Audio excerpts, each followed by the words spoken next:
All right, guys. Sanj here. Welcome back to another episode of the Bodybuilding News Network. And I've been gone for a couple days. Just took some time to uh, get that fire started, get that fire burning for bodybuilding. A lot's been going on, guys, in the IFBB and with me even personally. But really, what I want to talk about in this video is Shawn Rhoden. I just saw online that he passed away. So I'm not sure.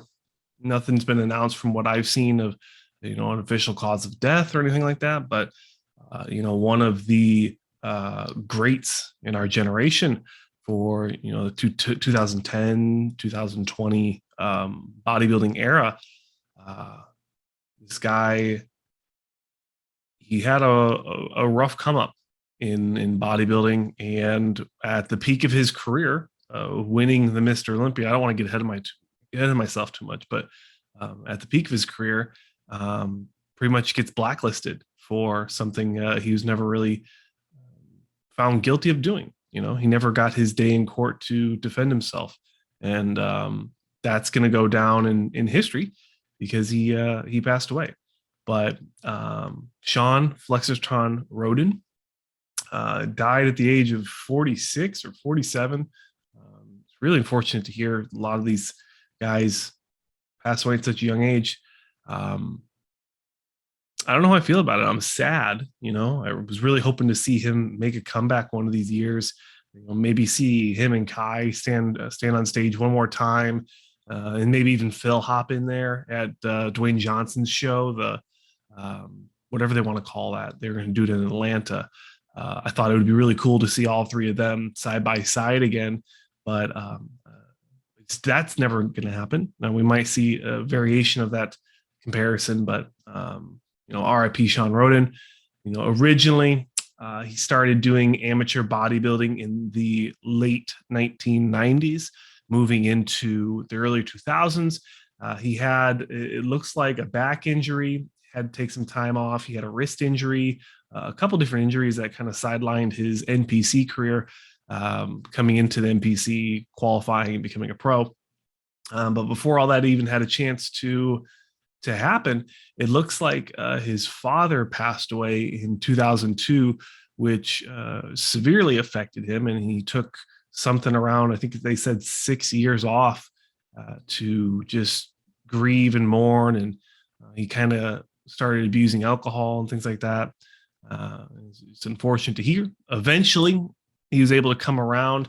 I'm not sure if this is when he started working with Chris Aceto, but then he started aggressively coming at the NPC and crushing those. I think it was on the East Coast, those NPC national qualifying shows, earning his pro card. He's also from Jamaica, if you didn't know that. I know there's a couple guys out there from Jamaica, so I know that the pool isn't large, but the tight knit community of those Jamaican bodybuilders, the Jamaican tanks. But his pro career, started around, it looks like 2010, in the back of the pack on some of these shows, and then pretty much hopped right into winning first places all the way into 2012, winning the Tampa Pro, Dallas Europa, and then even placing third at the Mr. Olympia in 2012. So that's crazy to think. And then from there, he kept the foot on the pedal.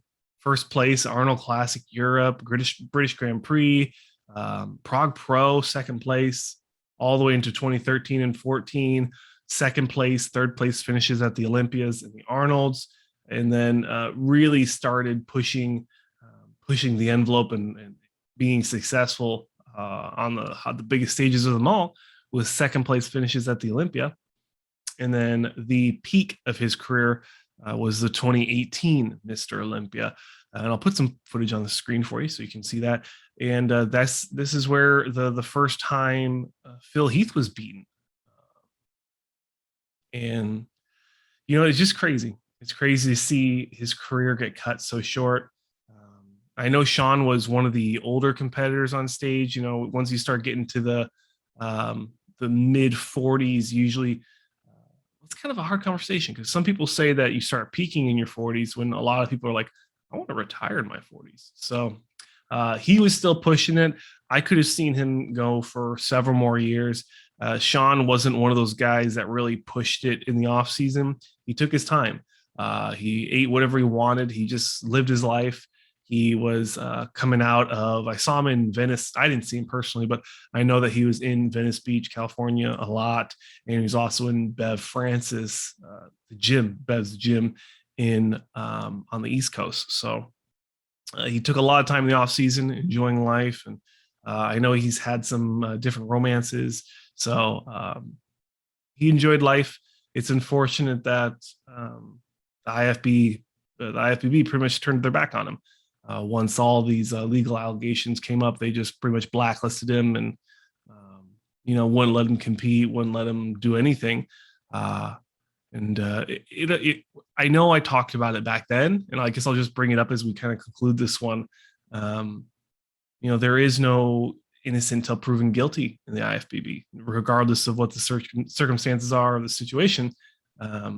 They don't care. It's unfortunate, but at the end of the day, they are a business, and you're going to see that in a lot of different aspects of their promotion and how they conduct themselves as a business. Is that they're not a company for the athlete, they're a company for profit. And it's made very clear in a lot of the things that they do. Now, if you want to put into direct contrast, Arnold Schwarzenegger, although he is a businessman, and I don't agree on everything he's ever said, but at the last Arnold Classic, he said he was going to lose around $1 million from hosting that Arnold Classic Ohio.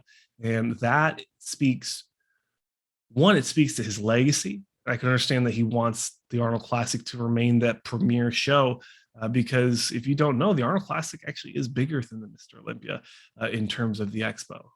So that's kind of cool to think about.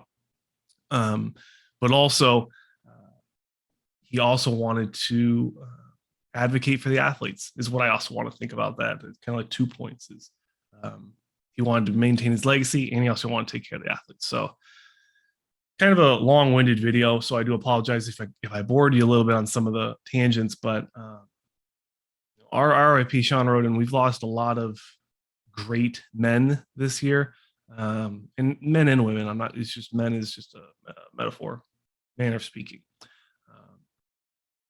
It's tough, guys. It's I'll save it for another video. If you guys are interested in hearing me talk about some more deeper stuff and kind of like the things I've been going through and things I've been thinking through the last couple of weeks, let me know down below. I'll probably make the video on my personal channel if you guys are interested. But that'll do it for another episode on the Bodybuilding News Network. I am your host, Sanch, as always. Have a good day. Drink your coffee, and I'll see you guys in the coverage of the Prague Pro.